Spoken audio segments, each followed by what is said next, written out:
जय श्री कृष्ण। आप सभी को फाल्गुन मास शुक्ल पक्ष आमल की एकादशी की ढेरों शुभकामनाएं। प्रिय दर्शकों, यूं तो एकादशी व्रतों का राजा कहा जाता है, और जब बात आमल की एकादशी की हो तो यह व्रत और अधिक बड़ा हो जाता है, इसकी महिमा और अधिक बढ़ जाती है, क्योंकि आमला भगवान विष्णु को अति प्रिय है और इसी कारण से आमला की एकादशी की बहुत अद्भुत महिमा कही गई है। तो आज के इस वीडियो में हम बात करेंगे कि आमला की एकादशी का व्रत आपने कब करना है, और उससे बड़ी बात ये जो इस वीडियो में आपको बताई जाए कि इसका व्रत करना कैसे है। जानकारी आपको पद्म पुराण के आधार पर प्रदान की जा रही है। पद्म पुराण में भगवान श्री विष्णु के द्वारा स्वयं कहा गया है, जो शिवशिष्ट को उन्होंने कहा था कि कैसे इस एकादशी की पूजा करनी चाहिए। आप जानते हैं इस एकादशी पर आमले के वृक्ष और भगवान विष्णु की पूजा नहीं, आमले के वृक्ष और भगवान परशुराम पूजा करनी होगी। कैसे करनी होगी? भगवान नारायण ने स्वयं निर्दिष्ट किया है, उस विधि से करनी होगी। घड़ी की स्थापना होगी, भगवान परशुराम उस पर विराजमान होंगे। कैसे विराजमान होंगे? कहाँ घड़ा रखना होगा, कब रखना होगा, क्या विधि होगी, क्या नियम होंगे, क्या मुहूर्त होगा, क्या भोग होगा, क्या मंत्र होंगे, संपूर्ण जानकारी इस वीडियो में आपको प्रदान की जाएगी। जानकारी आरंभ करें उससे पहले आपसे निवेदन बस इतना है कि वीडियो यदि थोड़ा सा भी उपयोग लगे तो एक बार लाइक अवश्य कर दीजिएगा, क्योंकि आप तक जानकारी पहुंचाने के लिए मुझे बहुत सारे पुराणों को फिर से पढ़ना पड़ता है। बहुत सारी जानकारी में जुटा के लाता हूं। जब आप एक लाइक करते हैं तो मेरी मेहनत सफल जान पड़ती है। तो एक बार लाइक अवश्य कीजिएगा। आपको हमारा चैनल कैसा लगता है, वीडियो कैसे रखते हैं, अपनी राय कमेंट बॉक्स में अवश्य लिखिएगा। अपने हम देखूंगे व्रत की सफलता के लिए कमेंट बॉक्स में लिखिएगा धात्रीय नमः या जय श्री हरि। जितना लिखेंगे उतना कल्याण होगा। आप देख रहे हैं प्राचीन मार्ग टीवी ज्योतिष संस्थान का प्रतिष्ठित यूट्यूब चैनल प्राचीन मार्ग टीवी धार्मिक। हम यहाँ सभी व्रत और त्योहारों की सही शास्त्रीय जानकारी प्रदान करते हैं। ज्योतिष शास्त्र और पंचांग के आधार पर आपको बताते हैं कौन सी तिथि कब है, व्रत आदि कब करना है, क्या विधि है, क्या नियम है और क्या गलती नहीं करनी है। यदि आप सभी व्रत और त्योहारों की सही शास्त्रीय जानकारी पाते रहना चाहते हैं तो कृपया चैनल को सब्सक्राइब कीजिए और को प्रेस कीजिए। जब आप सब्सक्राइब का बटन दबाएंगे तो वहां एक घंटी का निशान बना हुआ आएगा, उसको अवश्य दबाइएगा, तभी आपको हमारे सारे वीडियो प्राप्त होंगे, अन्यथा आपसे जानकारी छूट जाएगी। आइए अब हम जानकारी आरंभ करते हैं, बात करते हैं आने वाली एकादशी की। आमला की एकादशी की प्रिय भक्तों, यूं तो प्रत्येक एकादशी की अपनी महिमा होती है, लेकिन आमला की एकादशी की महिमा बड़ी अद्भुत है, क्योंकि ये जो एकादशी है ये बहुत अधिक पुण्य देने वाली है, मनुष्य के सभी पापों का नाश करने वाली है, मनुष्य को धन ऐश्वर्य संपत्ति के साथ भगवान का धाम प्रदान कराने वाली है। इस एकादशी की विशेषता यह है कि जैसा कि नाम से पता लगता है आमल की, अर्थात इसमें आमले की पूजा तो होती ही है, परंतु आमले की पूजा करनी कैसे है ये बताएंगे आपको।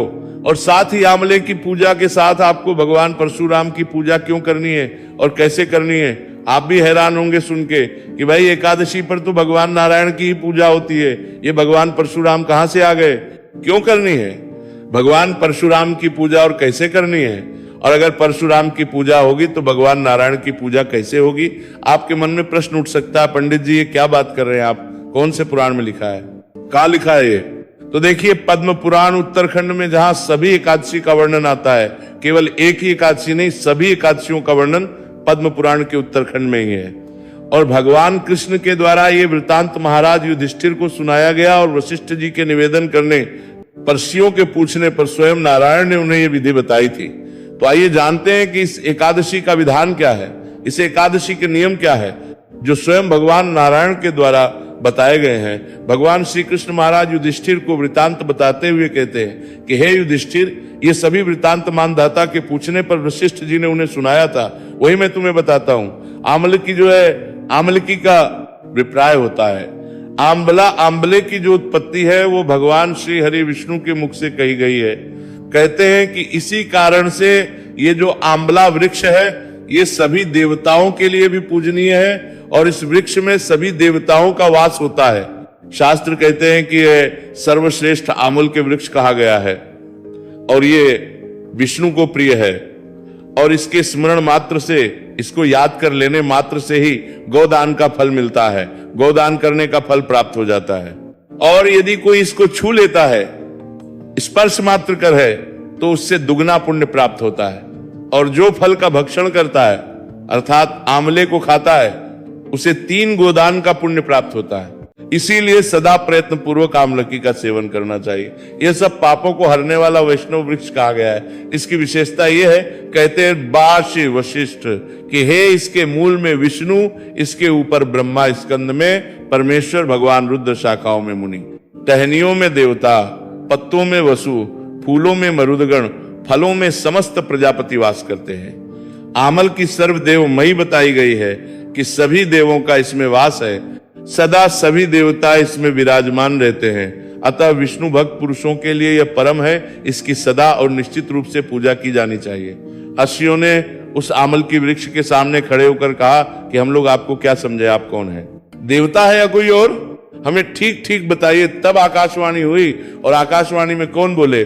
स्वयं नारायण भगवान, नारायण भगवान विष्णु बोले, मैं स्वयं सनातन विष्णु हूं। तब जस्सियों ने उन्हें बारंबार नमस्कार किया, और बारंबार नमस्कार करने के बाद जस्सियों ने निवेदन किया, भगवान यदि आप संतुष्ट है तो हम लोगों के हित के लिए कोई ऐसा व्रत बतलाइए जो स्वर्ग और मोक्ष रूपी फल प्रदान करने वाला हो। तब भगवान विष्णु बोले, महर्षियों, फाल्गुन शुक्ल पक्ष में यदि पुष्य नक्षत्र से युक्त द्वादशी हो तो वह महान पुण्य देने वाली और बड़े बड़े पातकों का नाश करने वाली है। और उसमें भी जो विशेष कर्तव्य है ना, उसको सुनो। आम्ल की एकादशी जब आए, फाल्गुन शुक्ला आम्ल की एकादशी में आंवले के वृक्ष के पास जाकर वहां रात्रि में जागरण करना, विधि से पूजन करना, व्रत करना, इससे मनुष्य सब पापों से छूट जाता है और सहस्त्र गोदान का फल प्राप्त करता है और मेरे धाम को आता है। वे प्रगण्य व्रतों में उत्तम व्रत है जिसे मैंने तुमको बताया है। तो ऋषियों ने कहा, प्रभु इसकी विधि क्या है, कैसे इसको करना चाहिए, इसके क्या नियम है? हम तो जानते नहीं है कैसे होता है, इसके देवता कौन है, किसे नमस्कार करना चाहिए, क्या मंत्र बोलना चाहिए, उस समय स्नान और दान कैसे किया जाना चाहिए, पूजन की कौन सी विधि है, ये सब हमें बताइए। तब भगवान श्री हरि विष्णु कहते हैं कि हे ब्रिजवरु, इस व्रत को जो इसकी उत्तम विधि है उसके अनुसार करना चाहिए। एकादशी को प्रातः काल उठने के बाद दंत धावन आदि करके यह संकल्प करें कि हे पुनरेकाक्ष, हे भगवान विष्णु, मैं एकादशी को निराहार रहकर दूसरे दिन भोजन करूंगा, आप मुझे शरण में रखें। ऐसा नियम लेने के बाद आपको पतित, पाखंडी, चोरीगामी, अभद्र व्यवहार करने वाले लोगों से दूर रहना चाहिए, वार्तालाप नहीं करनी चाहिए। अपने मन को वश में रखते हुए नदी में स्नान करें, नदी ना हो पोखर में स्नान करें, कुएं पर स्नान करें या घर में ही स्नान करें, पर घर में स्नान करें। में या कहीं भी स्नान कर रहे हैं तो स्नान से मिट्टी लगाएं। शरीर पर इस दिन आपको कोई साबुन आदि का प्रयोग नहीं करना। अब मिट्टी क्या है, कोई भी पवित्र मिट्टी लगा सकते हैं, तुलसी की मिट्टी लगा सकते हैं, तुलसी के गमले की मिट्टी या मुल्तानी मिट्टी का प्रयोग कर सकते हैं। अन्यथा आज के समय के हिसाब से बताऊं तो आप अच्छा सा उपटन बना सकते हैं, मुल्तानी मिट्टी को मिलाकर वो भी लगा सकते हैं। जब लगाएंगे तो मंत्र बता रहा हूं, ये बोलना है, मैं नहीं बता रहा, भगवान विष्णु के द्वारा बताई गई विधि है जो पद्म पुराण में वर्णित है कि मिट्टी लगाएं, और मृत्यु का लगाने का यह मंत्र है। अश्व क्रांति, रथ क्रांति, विष्णु क्रांति, वसुंधरे मृत्यु के हर में पापम, जन्म कोटिम समर्जितम। हे वसुंधरे, तुम्हारे ऊपर अश्व और रथ चला करते हैं, तथा वामन अवतार के समय भगवान विष्णु ने भी तुम्हें अपने पैरों से नापा था। मृत्यु के मैंने करोड़ों जन्मों में जो पाप किए हैं, मेरे उन सब पापों को हर लो। हे मिट्टी, हे मातृभूमि, मेरे जो भी पाप है उन सब का हरण कर लो। इस प्रकार से बोलते हुए, निवेदन करते हुए आपको मृत्यु का मिट्टी लगानी चाहिए, फिर जल से स्नान करना चाहिए। स्नान के समय का मंत्र भगवान ने बताया है कि नदी जल की अधिष्ठात्री देवी माता, तुम संपूर्ण भूतों के लिए जीवन हो, वही जीवन जो स्वेदज और उद्भेद जाति के जीवों की भी रक्षा करता है। तुम रसों के स्वामिनी हो, तुम्हें बारंबार नमस्कार है। आज मैं संपूर्ण तीर्थों, कुंडों, झरनों, नदियों और देव संबंधी सरोवरों में कर चुका हूं। मेरा ये स्नान उक्त सभी स्नानों का फल देने वाला हो, कि मेरा ये जो स्नान मैं कर रहा हूं इसी से मुझे सभी स्नानों का फल प्राप्त हो। इस प्रकार से आपको निवेदन करते हुए स्नान करना चाहिए। तो भगवान ने ये स्नान की विधि बताई, मृतिका लगाने का मंत्र बताया। आगे भगवान कहते हैं कि विद्वान पुरुष को चाहिए कि वह परशुराम जी की सोने की प्रतिमा बनाए। तो परशुराम जी की सोने की प्रतिमा, अब देखिए ये आपके अपने सामर्थ्य के अनुसार है, तो भगवान ने वहां निर्देश तो किया, परंतु भगवान ये भी कहते हैं कि भाई जिसकी जैसी सामर्थ्य है जिसकी जैसी क्षमता है वैसे करो, तो आपके पास सोने की प्रतिमा ना हो तो जैसी भी प्रतिमा आपके पास भगवान परशुराम जी की हो वह प्रतिमा लीजिए। तो मैं बता दूं यहां जो लिखा है कि परशुराम जी की सोने की प्रतिमा बनवाएं। प्रतिमा अपनी शक्ति और धन के अनुसार 1 या आधे माह से स्वर्ण की होनी चाहिए। तो एक प्रतिमा आपने लेनी है यहाँ पर भगवान राम जी की, और स्नान करने के पश्चात आप घर आ जाएं। और आजकल तो घर में ही स्नान करते हैं, तो स्नान आदि करने के बाद जो आपका पूजा का क्षेत्र है वहां पर पूजन नहीं होगा। पूजन होगा आंवले के वृक्ष पर। इस एकादशी के दिन आंवले के वृक्ष पर पूजन होगा। आंवले का गमला यदि आपके पास है, आंवले का वृक्ष आपका ऐसा है जिसको आप अंदर बाहर ला सकते हो, तो जो भी आपका पूजा स्थल है वहां पे लाके रख लीजिएगा। और चाहे बाहर जहां आपने आंवले का क्षेत्र बना रखा है वहीं पर उस स्थान को साफ करें। अगर आपका बड़ा वृक्ष है तो अच्छे से लीप लें, पोत लें और शुद्ध कर लें। इसके बाद एक कलश लीजिएगा मिट्टी का। मैं पहले ही बता दूं, पिछली एकादशी पर बड़ी कंफ्यूजन हो गई थी। लोगों ने कहा पंडित जी आपने पहले बताया ही नहीं था कि जो घड़ा है वो पंडित जी को दान देना है। हमने तो पुराने कलश रख लिए, हमने तो पुराने लोटे रख लिए। तो बता दूं ये जो घड़ा होगा ये ब्राह्मण को ही दान दिया जाएगा। इसीलिए हो सके तो नया लोटा रखिएगा, या फिर आप मिट्टी का कलश रख सकते हैं। मिट्टी का कलश ले लीजिएगा। तो आंवले के यहाँ पर पूरी साफ सफाई करके उसके बाद कलश के नीचे गेहूं या कोई भी अनाज रखिएगा आसन देने के लिए, और उसके ऊपर कलश को स्थापित कीजिएगा। कलश में पानी भरेंगे, पंचरत्न डालेंगे, और सफेद चंदन हो तो सफेद चंदन डाल देंगे, लाल चंदन डाल देंगे। कंठ में फूलों की माला पहनानी चाहिए, और सब प्रकार के धूप की सुगंध फैलाएं, अर्थात अच्छी सी सुगंध धूप जलाए और दीप जलाए, और दीपों की पूरी श्रेणी सजा कर रखिए। अर्थात कम से कम 5 या 11 दियों की एक श्रेणी आपने वहां पर जलानी है। 5 दिए जला दे, उसके चारों तरफ या 11 दिए जला दे, 7 दिए जला दे, जिसकी जैसी सामर्थ्य उसके अनुसार दिए जलाए। तो इस प्रकार से बड़ा ही सुंदर मनोहर सा दृश्य होना चाहिए। वो एक आकर्षक दृश्य होना चाहिए कि आंवले का वृक्ष है, घड़ा रखा है बड़ा सुंदर सा, उसके चारों ओर आपने दीपदान कर रखा है, सुगंध धूप जल रही है, और भगवान परशुराम के निमित्त छाता, जूता, वस्त्र आदि ला के रखें। कलश के ऊपर आप पूर्ण पात्र रख देंगे। पूर्ण पात्र में खीर भरनी है।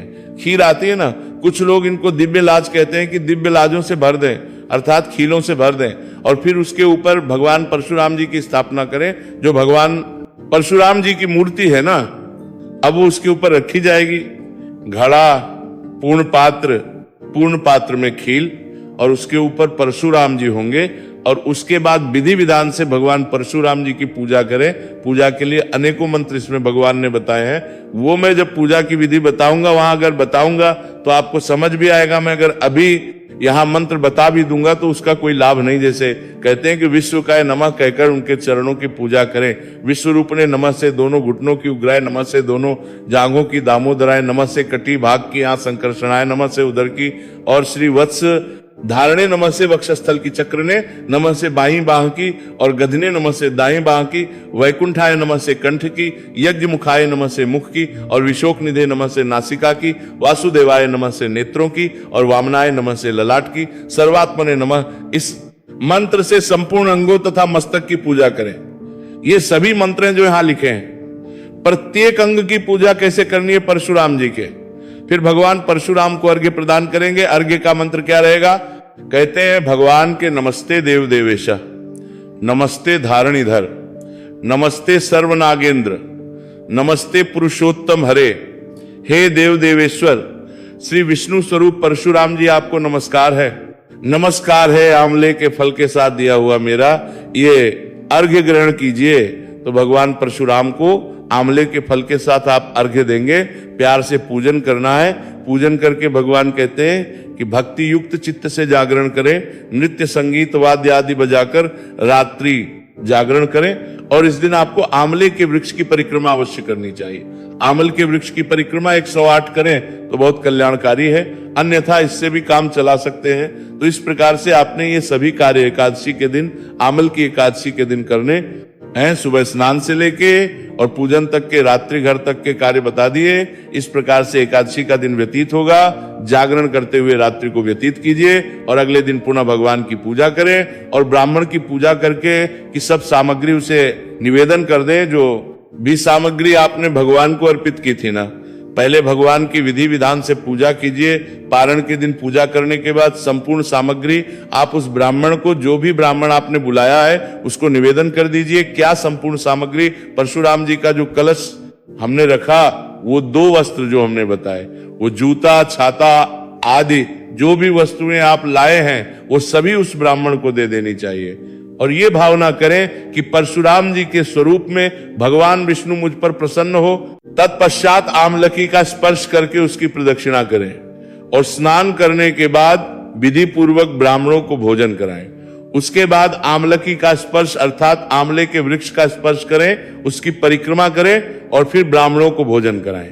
उसके बाद कुटुंबियों के साथ बैठकर स्वयं भी भोजन करें और इस प्रकार से इस व्रत को करें। करने से जो पुण्य होता है वो सब बताता हूं। क्या पुण्य है इसका?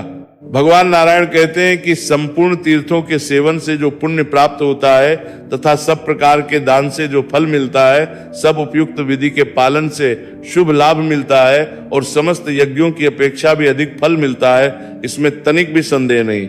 ये व्रत सब व्रतों में उत्तम है जिसका मैंने तुमसे पूरा वर्णन किया। ये विधि है जो भगवान नारायण ने विशेष रूप से पद्म पुराण में वर्णित है। भगवान नारायण के माध्यम से ये कही गई है और ये व्रत सभी तीर्थों का फल एक साथ देने वाला है। एकादशी के दिन होने के बाद से और अगले दिन तक के सभी नियम मैंने आपको यहाँ वर्णित किए हैं। आपको जो आंवले का वृक्ष है उसके जड़ों में कलश की स्थापना करनी, घड़ी की स्थापना, उसके ऊपर जो है भगवान परशुराम विराजमान होंगे।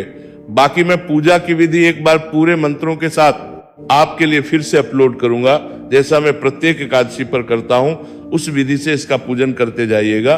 बड़ी कल्याणकारी विधि है और इसके महत्व को भगवान नारायण ने स्वयं कहा है, इसीलिए इस पर किसी प्रकार की शंका नहीं करनी चाहिए। ये व्रत निश्चित आपका कल्याण करेगा।